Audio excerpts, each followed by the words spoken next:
Mordecai Richler was one of Canada's most prolific and influential writers. A Montreal native who often used his hometown for inspiration, was never one to shy away from controversy. Even 10 years after his passing, his work is still relevant and lives on to inspire. In fact, his novel, Barney's Version, was released as a film last year, winning 7 Genies. Let's take a look at Mordecai Richler. When all's said and done, I'm lucky to be said I got this place on time right. Hopefully, I will have been some kind of witness and left a record of what was here at one time. Mordecai Richler, the truth teller, the humorist, the witness, lived a ferocious 70 years, fueled by his 2 passionate obsessions, writing and his beautiful wife, Florence, and family of 5 children. Astonishingly prolific from the age of 19, he pounded out film scripts, articles, essays, editorials. But his 10 novels defined him as a writer, impelled by his formative years in Jewish working-class Montreal and the cast of composite characters it produced. I don't want to be respected, man. I just want to be accepted. Novelists, I'm afraid, are regarded as something of freaks in Canada today. Cocky and determined, he left Canada in 1950, his typewriter under his arm. He lived in Paris, Spain, and then London, where his first novel was published when he was a mere 23. We were so arrogant. We knew we were going to make it. We felt this couldn't be denied us, both of us. Well, yes and no, we did have that, but there were a great deal of uncertainties, too. I think with the apprenticeship of Duddy Kravitz, I found my own voice, and things became easier. Written in 1959, while still in London, Duddy Kravitz established Mordecai as an original.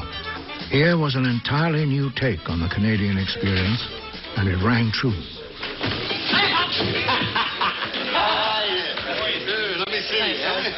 Hey, Mo, smoke meat, please?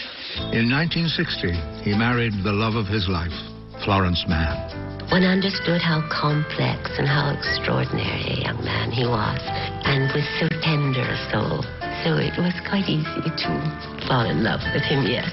By the 1970s, things were going very well for the Richler family in England, yet Mordecai yearned for something else. I think Mordecai had a deep affection for his roots. He loved Montreal, and Mordecai wanted to go home. And so, in 1972, he moved his family back to Canada. This is my turf. This is where I grew up. I tried my very best to escape it and the country. Ironically, the further I got away from it, the closer I came to it. His first book after coming home was for his children, the hugely successful Jacob Tutu and the Hooded Fang. But the Quebec he had returned to was in the throes of drastic change.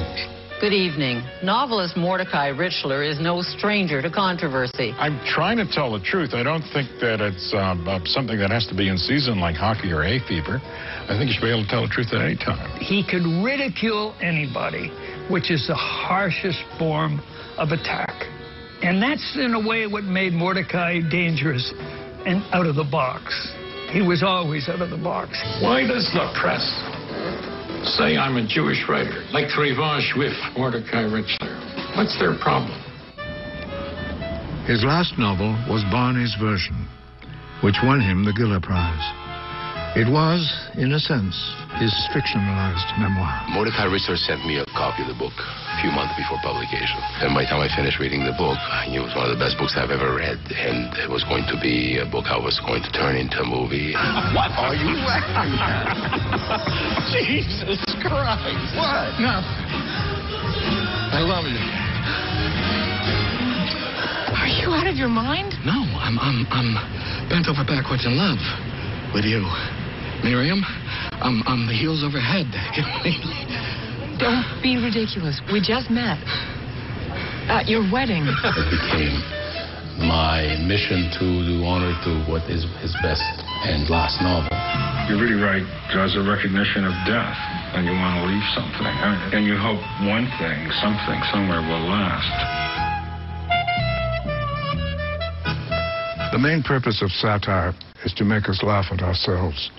And we've had a few pretty good satirists in this country. But Mordecai's humor was much fiercer and darker than most. His pen irreverently dipped in acid.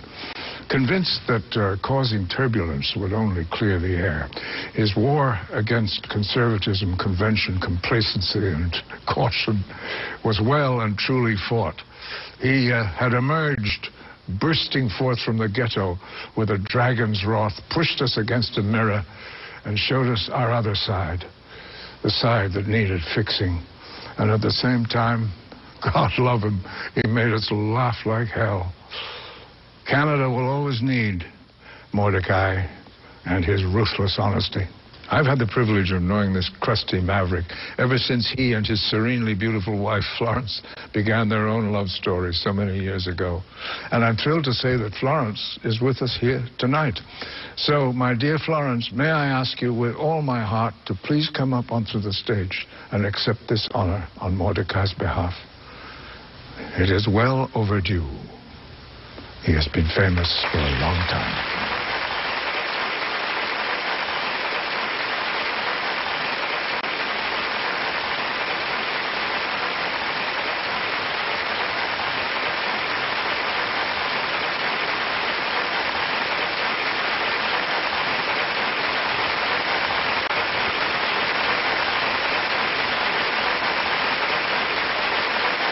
Oh, dear. Thank you, everyone. I particularly want to thank Peter because of his generosity and his inviting us here. And, of course, dear Christopher, who would be eloquent with or without a script.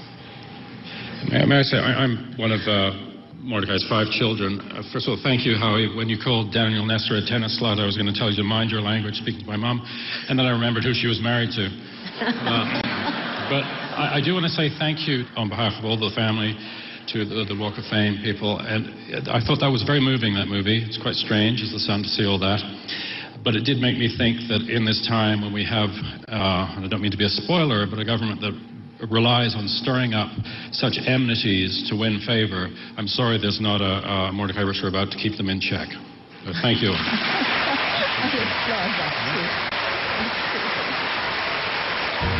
Still to come, Eric McCormack's rocky tribute to Burton Cummings, and funny man Russell Peters accepts his star on Canada's Walk of Fame.